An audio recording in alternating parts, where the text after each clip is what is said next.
ఈ మానవ జీవన విధానంలో మనిషి తాను ఉండగానే తన కుమారుడు, తాను ఉండగానే తన భార్య, తాను ఉండగానే తన మనమల్లుడు మరణవాత పడడం వల్ల ఎందుకు ఇలా జరుగుతుంది అనేటువంటి ఒక ఆలోచన మనిషికి కలిగింది. దాని పెద్దలు వాడి ఆయుష్ తీరిపోయింది, వాడు పోయినాడు, నువ్వు ఏడుస్తా కూర్చుంటే మన జీవితం గడవదు నాయన, వేసి పనులు చేసుకో, మనకి అంతవరకు తీరుతుంది, దేవుడు అంతవరకు ఆయుష్ ఇచ్చాడటువంటి మాట చెప్పడం. అయితే మన లెక్కలన్నీ చూసేవాడు ఒకడు ఉన్నాడా? మనకు ఆయుష్ ఇచ్చేవాడు ఒకడు ఉన్నాడా? మన పుట్టుకు కారణం ఒకడు ఉన్నాడా? మన మరణానికి కారణం ఒకడు ఉన్నాడా?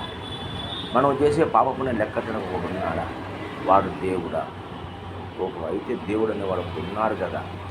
అటువంటి ఆలోచన మొట్టమొదటిసారి మనిషికి తనకు మేధస్సులో కలిగింది.